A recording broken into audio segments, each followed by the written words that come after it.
Hello and welcome everyone. A big shout out to our HHCC members and EDF fellows tuning in on Facebook. My name is Marianne De La Torre and I am the Hidden Heroes Caregiver Community Program Coordinator for the Elizabeth Dole Foundation.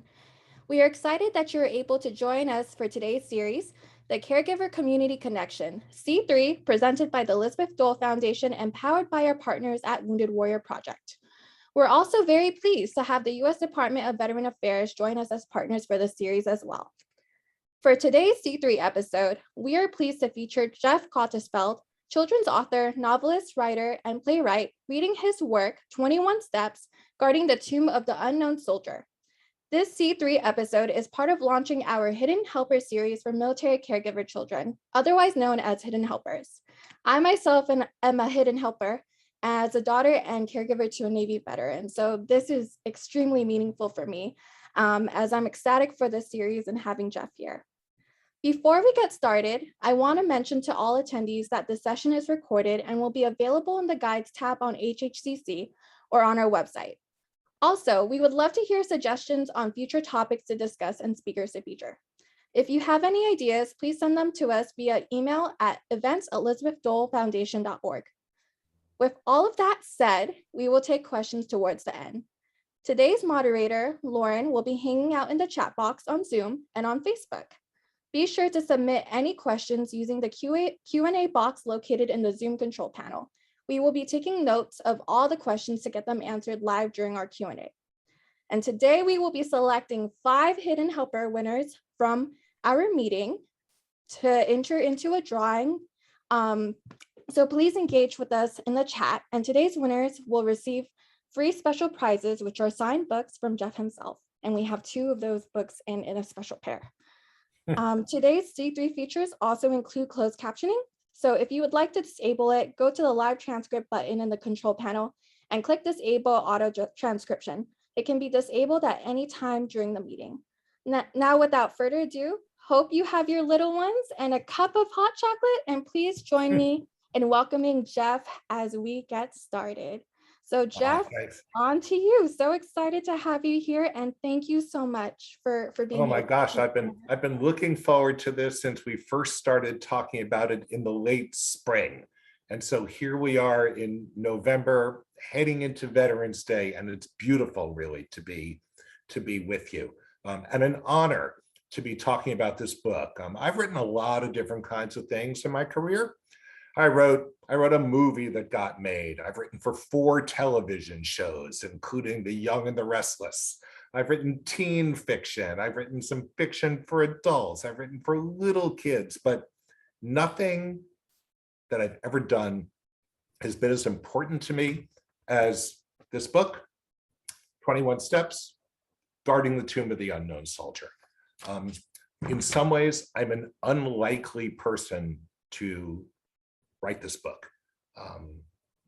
I typically, when I'm talking to school groups, I'll start off by saying, okay, everybody, including me, if you've got someone in the military in your family, mom, dad, brother, sister who are active duty or retired, raise your hand.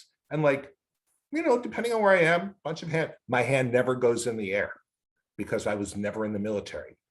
Not only that, I've got 3 big strapping brothers, not military. Not mom, not dad, not grandparents. So how did I ever come to even write this book?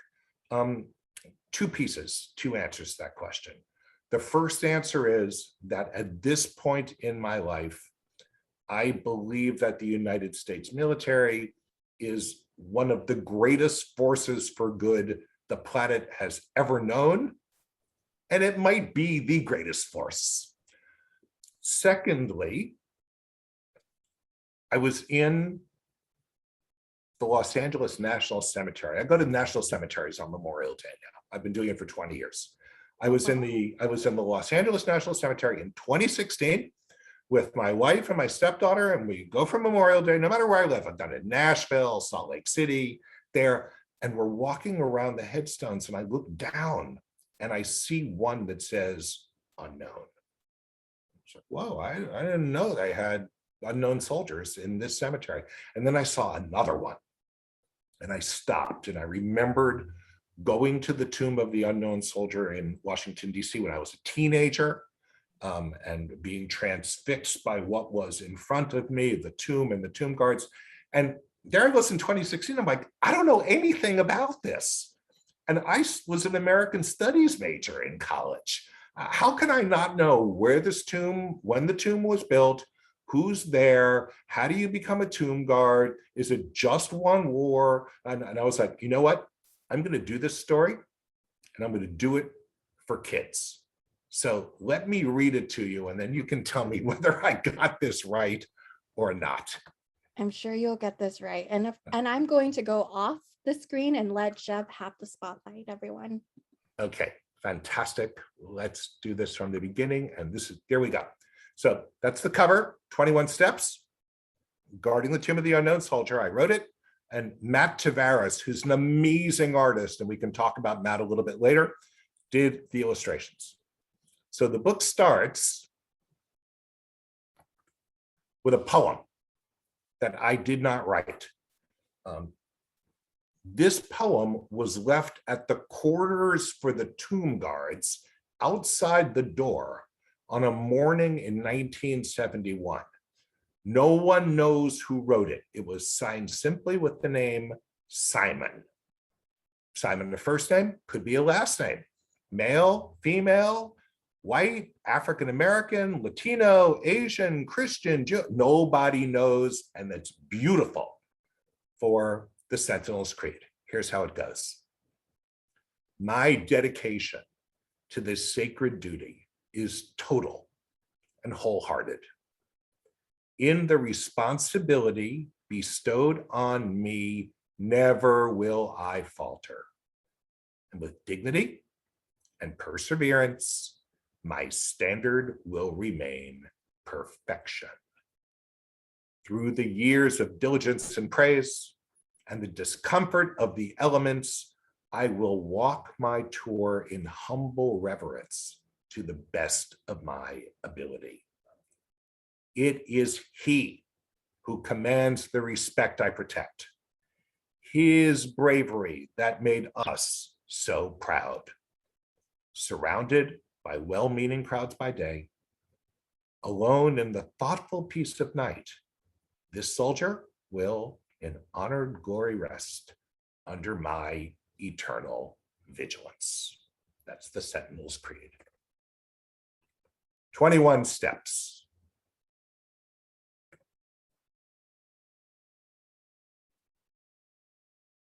I am an unknown. I am one of many. We fell for the last time in the Argonne forest, at Somme, Belleau Wood, face down in trenches, face up on hillsides. We fell 1,000 ways. In life, we were our mother's sons. In death, we are faded photos on the mantle, empty chairs at Thanksgiving, prayers in the dark before dawn. We are known but to God. After the war, to end all wars, most of America's fallen came home.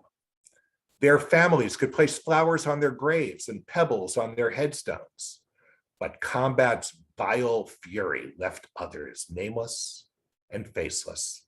There was no way for loved ones to claim us, no place for our nation to honor our sacrifice.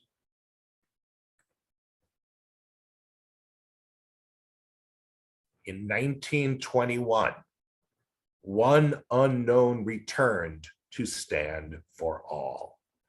I was transported by the Navy to Washington and lay in state in the Capitol, where an army of mourners filed past my casket. Many were families whose sons died, nameless and faceless. As they knelt, prayed, and anointed my flag with tears, I felt their stories. The stories of a Boston kid who swung for the fences, a Texas boy who broke horses, a Choctaw Nation farmhand, a Nevada miner. In that moment, I became theirs.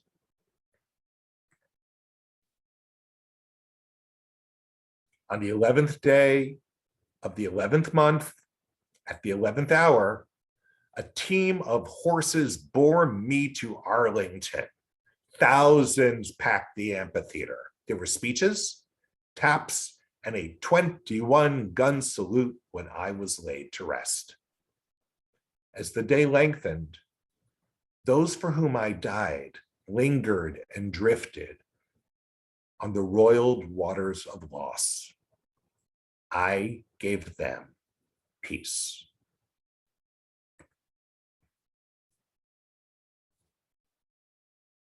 People, though, forget easily. My tomb stands on a hill crest. It did not take long for visitors to come for the view and not the meaning. Somewhat picnics, feasting gaily above my bones. Volunteers put a stop to that desecration. But as the plaza emptied in the gloaming, I lay alone with my war. Mustard gas and barbed wire, bayonet charges, and names unanswered at roll call.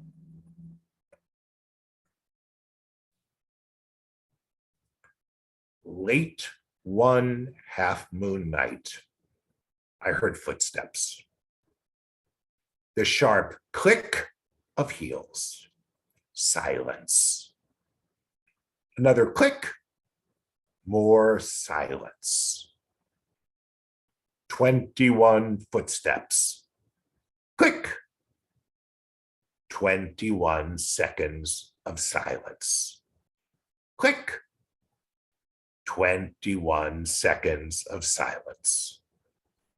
21 more steps. With each step, my war was over. From that moment, I have never been alone again. No matter the hour or the weather, a sentinel guards the plaza. It is the most difficult post to earn in the Army. Many fail for each one chosen. Those granted the privilege may walk the mat for 2 years. Everything they do honors the unknown fallen.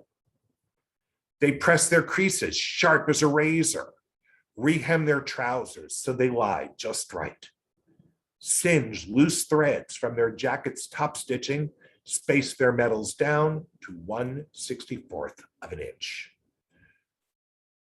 Practice keeping their forearms at 90 degrees, recount pages of cemetery history, set their hat brims 2 fingers above their eyes, dampen their gloves to better grip their rifles, march so their heads stay ever level, add metal to their heels for the sharpest click, polish their spits for hours every day.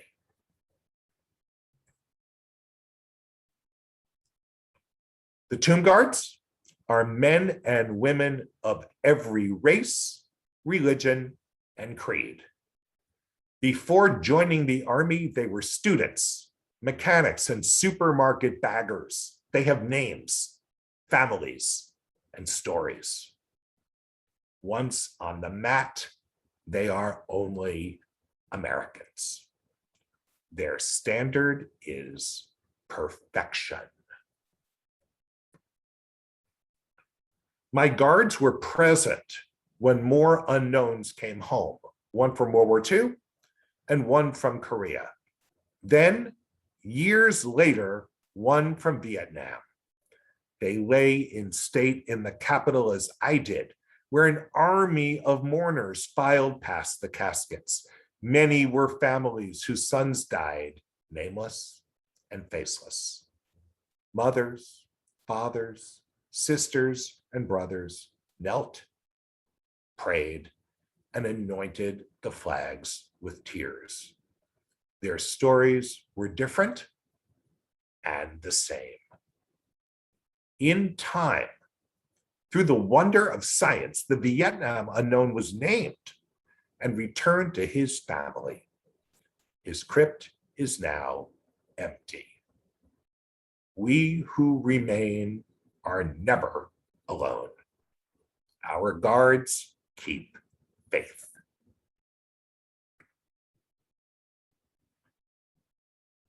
There is admiration in their pants crease, duty in their hems, focus in their top stitching, gratitude between the medals, reverence in the angle of their rifles, discipline in their learning, respect in their hat brims, fidelity in their gloves, appreciation in their step, devotion in their heel clicks, and love in their gleaming spits. I am an unknown. I am one of many. From Bunker Hill to Heartbreak Ridge, we gave all we had for our country and freedom. The tomb guards give all they have for us. In glorious sunshine on bluebird days, the plaza shimmers with life. Crowds gather. Aging veterans, tourists, and school groups line the marble steps. They marvel at our sentinels. Then they gaze past the mat to the tomb and imagine our stories. In that moment, we become theirs. In wretched night, when stinging sleep makes daybreak a distant dream, the plaza is desolate. Our guards need no audience in their quest for perfection. As they walk the mat, they listen for our voices on the howling wind.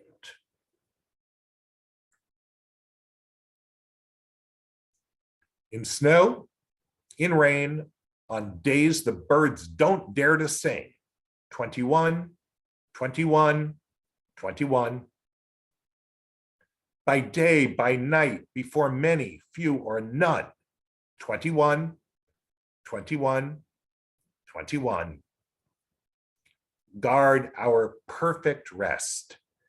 Give us now your very best.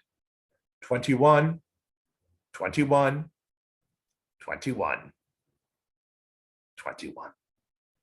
The end.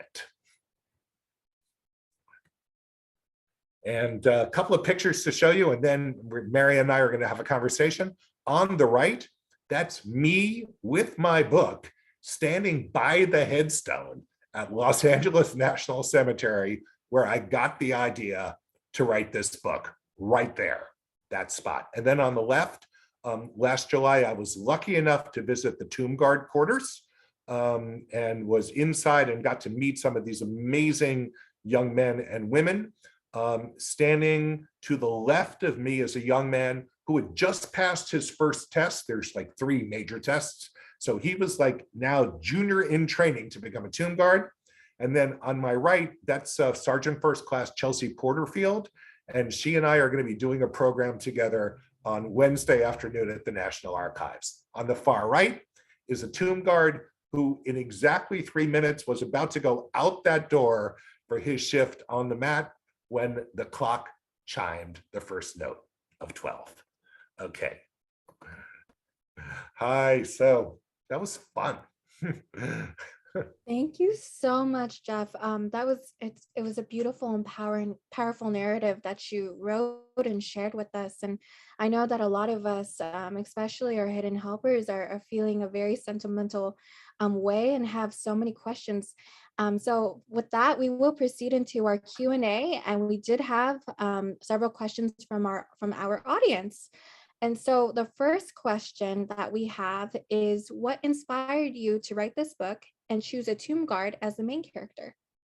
Oh, well, the choosing, let's do the easier part first. The choosing the tomb guard as the focus, and then the main character was the unknown. When I first tried to write this book, I went off in a completely different direction. And without going into great details of it, which I can do another time because it's embarrassing to me, it really, it was decent. It was actually probably good, but it wasn't good enough. I was going to send a young person on a visit to Washington and to the tomb. That was but it wasn't good enough. And then my book agent, who's been my friend for a long time, and she can speak really honestly to me, and I listened to her, she was like, Jeff, remember your first picture book, this one, The Tree in the Courtyard? So I wrote this book from the point of view of a tree. And she said, can you tell this story from the point of view of the tomb? And I was like, no, but I bet I can do it from the point of view of the first unknown. And once I had that, I had the story. As for talking about the tomb guards, I decided to include them because they also, if the tomb itself epitomizes selfless sacrifice forever, the tomb guards to me represent voluntary selfless sacrifice for maybe up to 2 years. They really want to look the same out there. They want to be unidentified as who they are. They are voluntarily giving up their identity. And so you go tomb guard, selfless sacrifice, tomb, selfless sacrifice, and then Arlington, selfless sacrifice. And then hopefully you look across the water to Washington, and that should be selfless sacrifice too. I don't know if it always is, but that's the idea. It's a great question. That's great. And, I want to follow up with the tomb guard question. One of our hidden helpers wants to know, why do tomb guards carry a gun?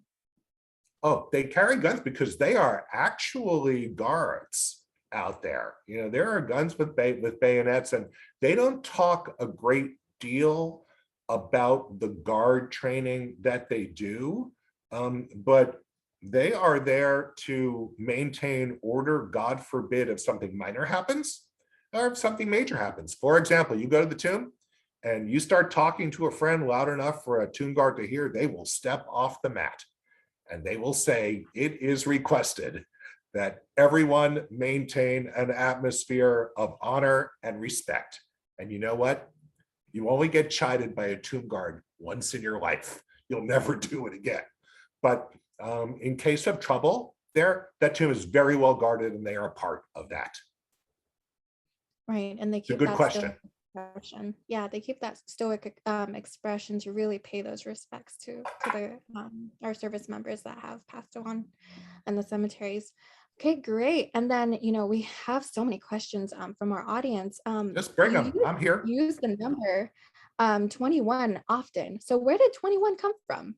Oh, it's a great question, because really, why isn't it 17 or 6, or 23? Okay, so the answer is actually a little unusual. It goes back to the Middle Ages in Europe and on the Mediterranean, before Christopher Columbus or the Age of Exploration. Then if you were in a port and you saw a big sailing ship on the horizon, you thought, okay, this could be trouble. So if that sailing ship was coming in peace, a custom developed. Typically, they had 7 cannons on their deck. They would fire 7 shots out to sea. Bam, bam, bam, bam, bam, bam, bam. And then the shore battery protecting the harbor was often bigger, and they would fire 21 blank shots in response. And then everyone knew this was going to be a peaceful encounter with full respect and honor. And that's how we got to the number 21. Here's who gets a 21 salute. President of the United States, a visiting prime minister or president from another country. Boris Johnson comes here from the UK, he'll get a 21 gun salute. I imagine President Putin would get the same thing, and the unknown soldier.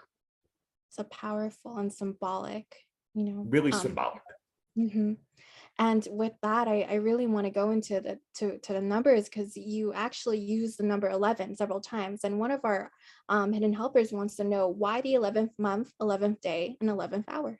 Oh, it's perfect. And we're coming really close to it, right? Because we are in the 11th month, and Veterans Day is the 11th day. So that was when the armistice of World War I went into effect. It was November 2018. On the 11th day of November at 11 o'clock in Europe, the guns silenced. And so that became the time for the burial of the first unknown, which was in 1921. So we're coming up on the 100th anniversary here. Wow, and we get to have you on. No, That's monumental. And your photos, your imagery that you're using within the book, it's so beautiful. One of our hidden helpers, his name is Jack. He wants to know if you knew the illustrator before you did your book, or if you were friends. It's another great question. So the illustrator is Matt Tavares. Now he's my friend. In fact, we're going to see each other in San Diego Saturday night. We're both going to be at an event there. But here's a secret about the way children's books are done. If you're a combination author, illustrator, and you do your own illustrations, that's fine. But if you're like me, and the only thing that you're good at is words, your publisher will choose the illustrator for you. And of course, I knew Matt's work. He is established and outstanding. I was thrilled when they said that Matt would be illustrating this. And Matt was as committed to a standard of perfection for this book as I was. He lives in Maine. He traveled to Washington 3 different times at 3 different seasons to see the tomb. He went into the tomb guard quarters. He filmed, he took photographs, and then anything that wasn't right in the illustrations, and I didn't make that decision. I sent it to the Society of the Honor Guard and to former tomb guards. It's like, how are we doing here? Anything that they said we needed to make right, I made it right, and Matt made it right. We're good friends. We're good friends now. He's a great guy and a terrific illustrator. That's amazing. So you really did your research, and you went to the national cemeteries, the Arlington Cemetery. You really observed it all, and you even listened to the tomb guards, tell their story. As a result, you're telling their story. Yeah, I couldn't have done it otherwise. There's no way. Fortunately, there's a lot of material written about Arlington and about the tomb. There's a lot of video as well. And then once I felt like I sort of knew my subject matter, I was very humble in asking for help. And I had a multitude of tomb guards want to help me. I mean, that whole idea about like people come to the plaza, they see the tomb guards, and then they look past them to the tomb, and sort of in that moment, they imagine their stories. That came from an interview I did with the tomb guard. That Wow. wasn't me. And one of our participants wants to know, how did you feel when you were there, and what rules were there? Ooh, how did I cried. But I mean, when I went back after this book was done, it was really emotional for me. And it was incredible. I cried when I went into the tomb guard quarters, having done this, because here I am, I'm a civilian, this is not in my family. And that I could bring some attention to this for young people was super emotional. Then to go out on the plaza and look at the tomb, I mean, it's almost religious. it's not a religious shrine, but the respect and the honor and the sanctity of it and the quiet and the idea that it has been that quiet and it's going to be that quiet always is that's a rare thing in our lives. It was an overwhelming moment. I'm sure it was, and I think often enough with quiet, there comes a deep sense of peace. And so I think all the while, of course, we want our soldiers to rest in peace and have that peace for Totally. themselves. So we are getting a bunch of questions here. So on that note, have you considered doing a series of books or just other books on the monuments and memorials of our military slash That's a veterans? great question. I have a number of military subjects that I'm looking at now. I'm interested in doing a book about the Honor Flight program, which brings aging World War II, Korean, Vietnam veterans to Washington to visit their particular memorials. I'm interested in maybe doing a book about these so-called Arlington ladies. There's a group of women who are civilian representatives at every funeral. No one dies and is buried at Arlington alone. There's always one of the Arlington ladies who are there. And then I'm interested in doing a book about how shall I put this? The idea that I don't think, and the kids who are watching can back me up probably on this. I don't think most people realize when they've got the children of veterans in class next to them, or they just don't know it, unless you're like something like in Eastern North Carolina or something. Here in Los Angeles, that just doesn't happen. So I'm playing with the idea for a book called We All Serve, which is about the service of military families, as well as whoever the enlisted person is, and to try to get school communities and others to become part of that service as well. So yeah, those are my ideas for the moment. Yeah, and I have to say now, sharing that as a hidden helper myself, I think as a military child, it was rather an isolating experience, being around peers that, weren't in the military culture. They didn't come from a military family. So your book really arrives at a very necessary time. And I say this just given the fact that our military and veteran community is processing the aftermath of the Afghanistan war. So I want to ask, what words of inspiration do you have for our young audience, and what do you want them to take away from the story? As far as I'm concerned, you guys, you're not alone. Okay, I wrote this book so that people will understand you are not alone. We are in it with you. And every time I read this book to a school group, or anytime a kid picks it up and reads it, they are going to think of you. And we can build on that. Okay, we're not where we ought to be with it. We've got more than 1 million military kids out there whose parents are on active duty. We got 17 million veterans. We can do better, but this book, I hope, is pushing the door open a little bit, and we can push it open further. I agree. And this is something that I feel like we need in the children's book genres. We really need to expand those categories to really include military culture, because, it really does open the doors for many kids to see themselves, as well as other peers to recognize what struggles they go through. So again, I can't thank you enough for writing that book. And Thank and you. so with that, a lot of folks are really asking about you now. So we want to know, how did you find your calling as a writer? Oh, well, there's sort of two pieces to it. I mean, one piece is that I'm actually reasonably good at it. And I've always sort of preferred to do the things I'm reasonably good at compared to the things that I stink at, like fixing my car or higher mathematics. So, and I enjoy it. So that's one reason that I write. The other thing is that I feel like I have like a good nose for a good story. I knew this was a good story.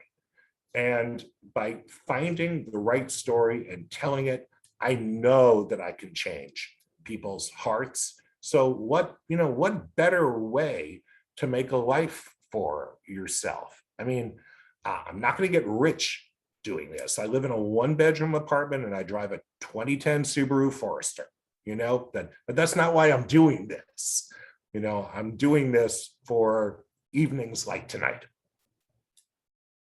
And it is very meaningful. And our hidden helpers are asking more questions about your book. They're just so excited. Gabe, who's age 7, he wants to know what your favorite part of the book was.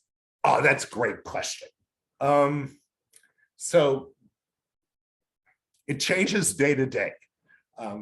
Right now, I like that poem in the very back. I mean, I've got a copy of the book in front of me. Yeah, it's the one that goes like, in snow, in rain, on days the birds don't dare to sing, 21, 21. Each one of those stanzas has 21 syllables. I did that on purpose. And I thought that was pretty slick.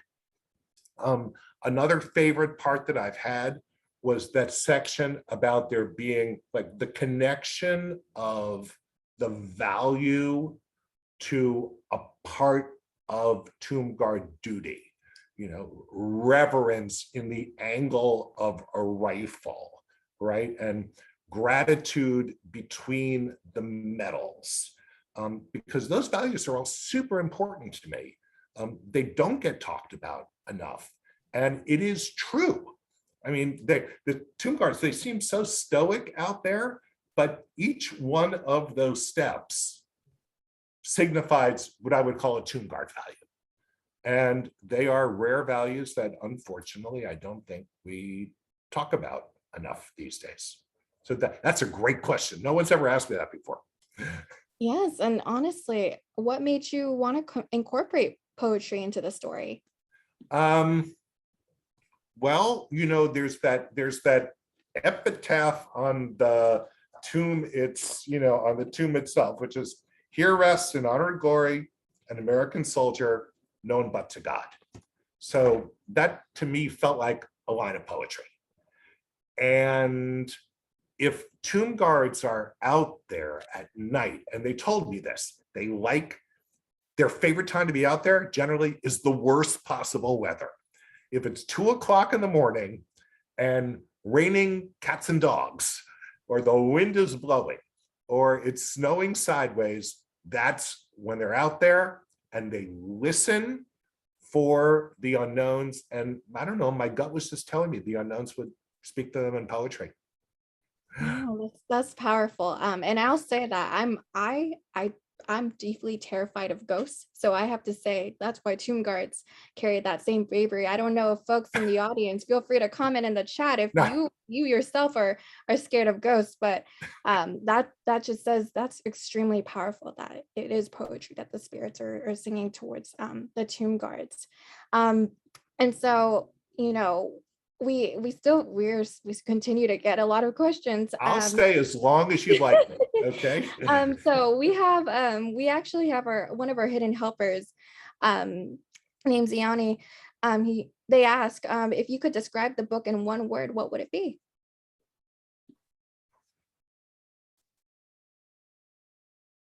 You can see when I'm not asked something before, I actually need to think about it. If I could describe it in one word: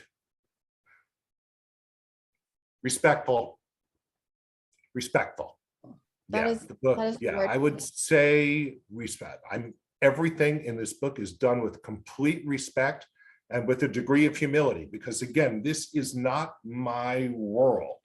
I'm coming to it as something of an outsider. I feel like I did my homework with it, and it's been checked and double checked and triple checked and quadruple checked. But again, it's not mine. So I just want to be respectful of the subject matter and respectful of the unknowns. It's amazing. And so we want to ask, because we're so excited, what was your favorite book to write as an author? And what is your next book about? Oh, well, this is the only book that I can stand reading now. So I would have to say no, it's really, Marianne, it's really true. I mean, when I read my other stuff, whether it's a long novel of 85,000 words or another kid's book, I just want to take a red pen, and start marking it up. I'm like, Jeff, what were you thinking? That's a terrible sentence. Why did you choose that word? So I wanted this book right now, and I've read it aloud 100 times. I don't want to change anything. I just want to leave it how it is. So that's really good. My next book, it's about my next book this just came out, so I guess it counts as my next one. It's called The Christmas Mitzvah, and it's a Christmas Hanukkah book from Creston, and it's a really cool story. So this is true. So there was this Jewish guy who lived in Milwaukee, Wisconsin, like 50 years ago, and he was like fiercely Jewish, but he loved Christmas and he loved his Christian neighbors. So on Christmas Eve, he was coming home from work. He was a door-to-door salesman. This is not a special guy. He pulled in to get gas, and like a gas station attendant came out because it was long enough ago for that. And he was like, "Why are you working? It's Christmas Eve. You should be home with your family."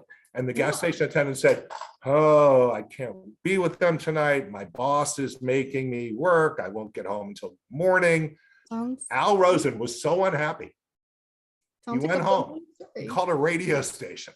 He's like, "I'm Al Rosen.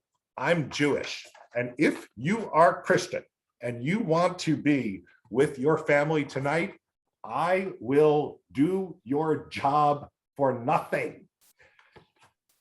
The radio station switchboard lit up, and Al Rosen that night like tended bar, and he didn't drink in like a working class bar in West Milwaukee. And so then for the next 30 some odd years, he was like, he shined shoes, he carried bags in a hotel, he took tolls, he shoveled snow, he did like all the jobs of the people that are really easy to dismiss in a world that mistakes wealth for worth.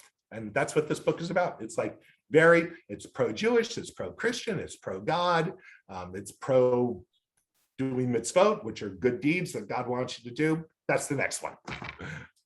Wow. And just so you know, those who are winners of our giveaway, you get to receive both the 21 Steps book, as well as it's Christmas Mitzvah. Christmas Mitzvah, right. Yeah, so that's so exciting. And I love the fact that you're touching across, most of the holiday religions in their traditions. Yeah, I mean, look at the cover. I mean, that's I about something as diverse a cover as you could ever hope for, right? Yeah, no, that's something that I had when I first saw the cover. I was sent a photo of the books because I'm not in DC at the moment.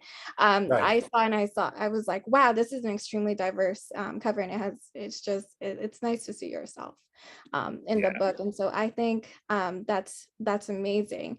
And so we come to our last question, and it's, how can we support your work and how can we purchase your Oh my gosh. So to find my book, it's at 21 Steps. You can find it at Amazon. You can find it at Barnes and Noble. Your local bookstore will have it. Best way to support my work, buy it and tell people about it, or give it to people for Christmas or Hanukkah, or for a New Year's present or something. I know this book works with young people. I've seen it happen. Your military kids, they're on another level to start. You've got more knowledge and more understanding. But I'm telling you, kids who don't know anything about the tomb and don't know anything about the service, by the time I say that first line, "I am an unknown, I am one of many," they're in. They got it, and they're right with me till to the end. And then they're not the same when they're done. A new world has opened up to them. It's amazing. It's amazing. And so with that, we come to the end of our Q&A. And because we are nearly out of time, I will go ahead and announce our prize winners. So congratulations to our giveaway winners. Please email us directly at events@elizabethdolefoundation.org with a good mailing address, and we will get these special prizes to you. And these special prizes include both Jeff's books, Christmas Mitzvah, in addition to 21 Steps, and they are signed by the author himself. So you have it in mint condition by Jeff. And so congratulations to our winners tonight, Stacy Kelly, Jennifer Austin, Sylvia Lopez, Hannah Perkins, Leslie McMahon Cruz. So congratulations. Please email events@elizabethdolefoundation.org. It'll be on the chat, and make sure you send a good mailing address so you can get these special books for your Hidden Helpers by Jeff. And with that, Jeff, is there anything else you want to cover before we wrap up? We've just had an amazing session, so I really want to give you, the floor to let us know. No, listen, I'm so grateful to you, and I'm so grateful to you, Hidden Helpers. You're hidden a lot of the time. You're not hidden to me. Your job isn't easy a lot of the time, and people don't recognize that. I see it, and I'm going to do everything I can so that other people can step into this world and see it and support you. God bless all of you. That's beautiful. Again, it was truly an honor and privilege to have you here, Jeff. Read your powerful book, and you have no idea, and I say this as a hidden helper myself, how much it touches hidden helpers across the nation. And so I'm hoping our hidden helpers enjoyed the time tonight, especially having seen those questions. So now forward, we go into announcements. So HHCC, this one doesn't include you because you're already in HHCC.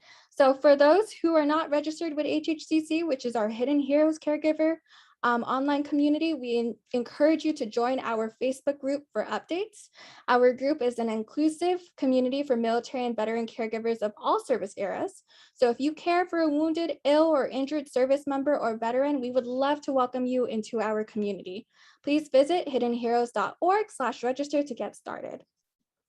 Also, be on a lookout for a follow-up email from us that will include the recording of today's meetings, in addition to Jeff's resources and info. So if you want to get to know more about Jeff and the writer that he is and all the prolific work that he's done in books and even his work in plays, make sure to check out his website, which will be included in our email. Also, please don't forget to register for our next C3 Maintaining Balance online yoga for caregivers on November 9th at 1 p.m. Eastern. I know as the holiday stress comes up, this will be a good way to, get yourself relaxed before all the chaos comes up with Thanksgiving planning, cooking, and even, seeing the family, since it's a lot of extroverting. So make sure you get your de-stressing in with our yoga sessions. To visit or to register, visit hiddenheroes.org/C3, and we should have the link as well in our chat. Now, thank you so much, everyone, especially our hidden helpers, for joining us today before bedtime. A special thank you to our team who made this happen, Lauren Cantrell, Megan Bentley, and Eden Hill, who are behind the scenes. And a big thank you to our partners at Wounded Warrior Project and the U.S. Department of Veteran Affairs for supporting our C3 series. We hope you enjoyed today's beautiful C3. Please stay in touch and have a wonderful evening. Thank you, everyone. So long, everyone. It's really been an honor.